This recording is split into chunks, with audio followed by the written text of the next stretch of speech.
ஒரு ஊரில் அண்ணனும் தம்பியும் ரொம்ப ஒற்றுமையாக வாழ்ந்துட்டு இருந்தாங்க. அவங்க 2 பேரும் ஒரு நாள் வெளியில் இருந்தப்ப ஒரு பிச்சைக்காரன் அவங்கள்ட்ட பிச்சை வாங்கிறதுக்காக வந்தான். அப்போ அந்த தம்பி சொன்னான், அவனுக்கு எதுவும் போடாதீங்க அப்படின்னு. ஆனால் அந்த அண்ணன் தம்பி சொல்கிறத கேட்காம அவனுக்கு கொஞ்சம் சாப்பாடு கொடுத்தாரு. அப்போ தம்பிக்கு ரொம்ப கோபம் வந்துருச்சு. நான் சொல்கிறத கேட்காம நீங்கள் ஏன் அப்படி கொடுக்குறீங்க அப்படின்னு சொல்லி கேட்டான். பரவாயில்ல போட்டும் போப்பா அப்படின்னு சொல்லிட்டாங்க. மறுபடியும் அந்த பிச்சைக்காரன் மறுநாள் அடுத்த நாளும் வந்தான். அப்போ அந்த தம்பி சொன்னான், அண்ணா அவனுக்கு எதுவும் கொடுக்காதீங்க, அவனுக்கு நீங்கள் இதை என்கரேஜ் பண்ணாதீங்க அண்ணா அப்படின்னு. இல்லை இல்லை நீ பரவாயில்ல நீ போ அப்படின்னு சொல்லிட்டு நான் ஒன்றும் கொடுக்க மாட்டேன் அப்படின்னு சொல்லிட்டு தம்பியை அங்கிட்ட அனுப்பிட்டு அண்ணன் அந்த பிச்சைக்காரனுக்கு கொஞ்சம் பணத்தை கொடுத்தான். அடுத்த நாள் அவன் வரும் பொழுது அந்த அண்ணன் அங்கே இல்லை. அப்போ அந்த தம்பி அவனை பார்த்து, நான் உனக்கு ஒன்று தருவேன், அதை நீ வாங்கிக்குவியா அப்படின்னு சொல்லி கேட்டான்.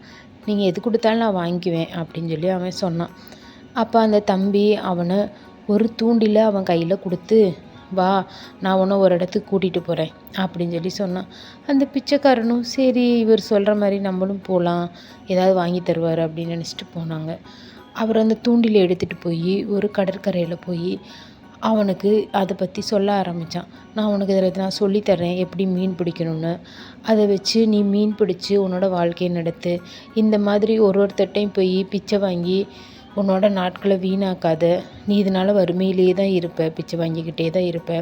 நீ மீன் பிடிச்சி நீ ஒரு பெரிய ஆளாக ஆகலாம் அப்படின்னு சொல்லி சொன்னான். அதே மாதிரியே அவன் அதை ஃபாலோ பண்ணான். ரொம்ப காலத்துக்கு அப்புறம் அந்த அண்ணனும் தம்பியும் அவங்க வீட்டுக்கிட்ட உட்காந்துட்டு இருக்கும் பொழுது ஒரு செல்வந்தர் நிறைய பணம் மூட்டைகளோடையும் தங்கத்தோடையும் அந்த இடத்துக்கு வந்தார். நீங்கள் யார், உங்களுக்கு என்ன வேணும் அப்படின்னு அவங்க கேட்டாங்க. அவர் அந்த தங்கத்தை அந்த தம்பிக்கு பரிசளித்தார். நீங்கள் எதுக்கு எனக்கு இந்த பரிசை கொடுக்கணும் அப்படின்னு கேட்டாங்க.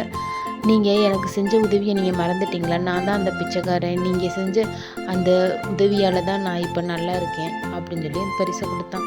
இது எப்படி நீ அவனுக்கு கொடுக்கலாம்? இந்த பரிசு எனக்கு சேர வேண்டியது, நான் தானே உனக்கு உணவு கொடுத்தேன், காசு கொடுத்தேன். ஆனால் நீ இப்படி என் தம்பிக்கு போய் அதை போய் கொடுக்குறியே அப்படின்னு சொல்லிட்டு அவங்க பஞ்சாயத்தில் போய் பேச ஆரம்பித்தாங்க. அப்போ அந்த பஞ்சாயத்தில் இருந்தவங்க எல்லாம் சொன்னாங்க, நீ காசு கொடுத்த பணம் கொடுத்த தம்பி, ஆனால் அதை வச்சு அவனுக்கு பெரியதாக எதுவும் செய்ய முடியல. ஆனால் உன் தம்பி அவனுக்கு தூண்டில் கொடுத்து அந்த தூண்டில் மூலியம் தான் அவன் வாழ்க்கையை பெருசாக்கினான். அதனால் அவன் இந்த செல்வந்தன் ஆயிட்டான். அதனால் அந்த தங்கம் அவனுக்கு சேர வேண்டியது தான் அப்படின்னு அவன் கையில் ஒப்படைச்சாங்க. அந்த தம்பி அந்த செல்வந்தருக்கு ரொம்ப நன்றி சொன்னார்.